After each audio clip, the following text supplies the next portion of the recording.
Maserati has a history of naming their cars after the world's famous winds. There was the Mistral, the Khamsin, the Bora, and most recently, the Ghibli. Unsurprisingly, Maserati did not pass the wind on their new SUV. It's called the Levante. Named after the famous winds that sweep across the Mediterranean Sea, it's known to appear calm and serene, but can be ruthless in an instant. However, there's nothing Mediterranean about where I am at the moment. I'm in Cervinia, Italy. It's a ski town. But the main focus is this Maserati Levante S.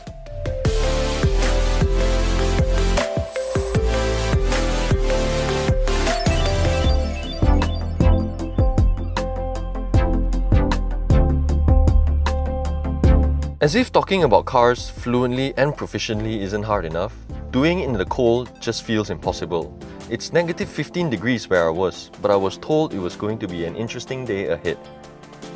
Not only would I be spending some time through some of the most scenic roads of northern Italy in the 430 horsepower Maserati Levante S with a 3-litre twin-turbo V6 engine built by Ferrari, I'd also be driving on a completely new surface, like nothing I've ever experienced before. On ice. We've just arrived at the snow driving facility along with these group of beautiful Maseratis. As you can see, my surroundings are snow white. It's been a real challenging 80-kilometer drive over here. Very slippery roads, but it's a good thing these cars come with 4-wheel drive. It's a very pretty looking Italian SUV. The front looks very aggressive. I like how the grille is concave. The differences between the Grand Sport and the Grand Lusso is that the Grand Sport comes with a black grille, but the Lusso comes with a chrome finish. So, as you can see, the front looks very aggressive. I really like it. It offers something very different to the luxury SUV market. Towards the side, you get these 20-inch wheels. These tires that the car has on now at the moment, it's made by Pirelli and it's specially for the snow weather.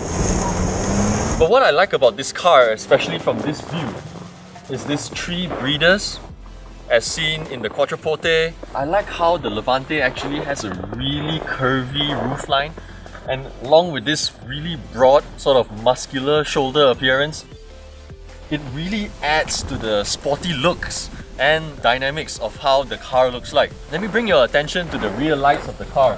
I actually really like this part of it, especially in the rear end. It actually reminds me of the Gran Turismo, and honestly, if you were tailing this car, it's gonna be very hard for you to lay your eyes off the lights. Now, if you compare the side view, the rear view of this Maserati Levante S with other luxury SUVs available in the market, it's very difficult for you to find one that has this sort of smooth flowing silhouette. I personally find it to be very attractive, very soulful, very typical of the Italian design. Now, we're all used to driving on wet, slippery roads in Malaysia, but what's it like driving on ice? Good morning to everybody. Maserati. So how many years have you been with Maserati, Filippo? 5 years. 5 years. Yes. And your job is to do this? Yes, but usually I teach inside the track because there are various type of the Master Maserati driving course. For example, basic, intro, advanced, safety, and then Sport 1, Sport 2. Like even driving up earlier was so slippery. I can't imagine driving on pure ice now, but apparently these tires are studded, Filippo? Yes, with the spiked, sure spiked. Right. So while it helps a little with the traction, it's not entirely foolproof, so I'm gonna have to be really careful about this. Right, so now we're gonna do a little hairpin turn. Give it a little more throttle. Alright, okay, I can feel the car understeering sliding out of the line. Yes. In hindsight, having driven this on the road earlier, Up again. now and having to maneuver through such narrow, icy roads, you actually realize that the Maserati Levante's visibility out of the car is actually pretty good. Alright, this is the slippery bit. Yes. Bike's quite hard. Yes, just kicked in.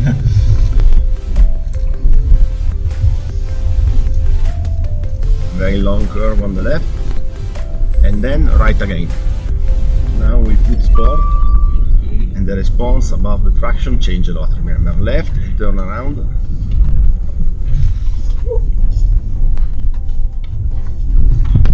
Attention. In Malaysia, certain brands have allowed us to drive on completely wet tracks. So you do lose traction, but man, this is so different, so unpredictable. Yes. It was a very pleasure for me. Thank you so much, Filippo. See you there again. Hope to see you.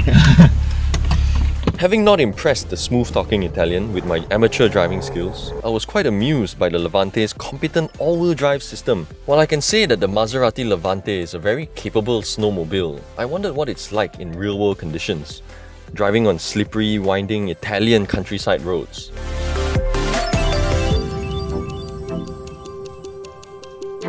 First things first, because Maserati has swapped the hydraulic steering for the electronic power steering, the steering feels very light, it's very easily maneuverable.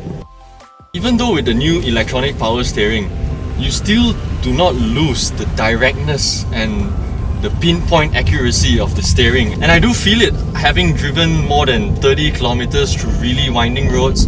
It does not feel tiring at all, it's a very pleasant place to be. Moving on to the performance, man, there is really no shortage of it. The throttle is so responsive, every input is responded by sheer eagerness to move, to surge forward. Man, and this 8-speed automatic ZF transmission is so smooth. Having driven uphill for most of the drive, it was not reluctant to downshift or to upshift, and you feel the upshifts, you feel the gear changes, but there is no jerk whatsoever. It's just really smooth.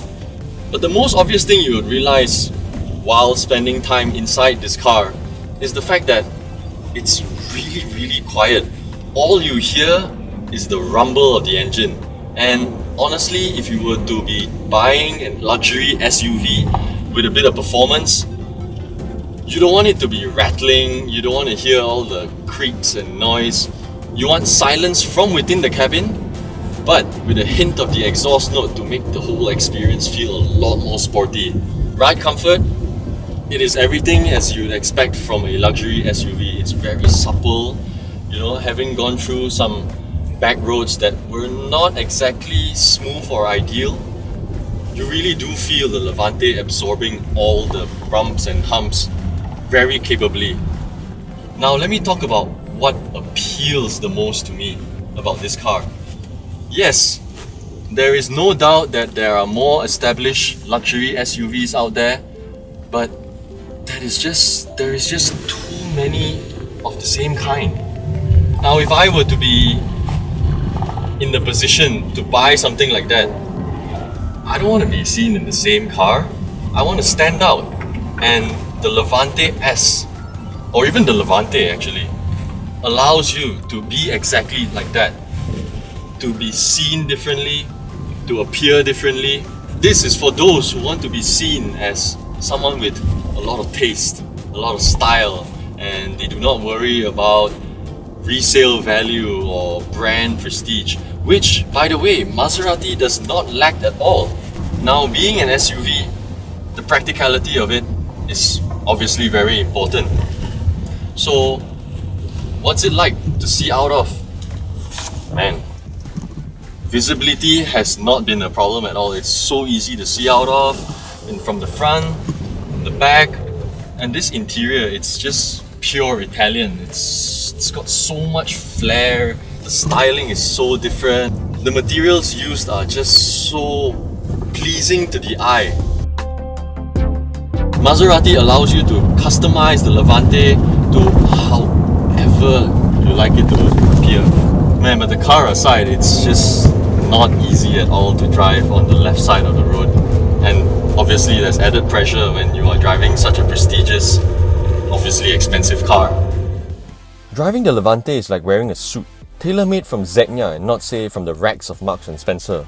It has a certain panache, aura, and even rarity to it. You're certain that there wouldn't be anyone near you with the same thing, unlike that suit from Marks & Spencer everyone would be wearing. For a person with style, taste, and more importantly money, that's important, right?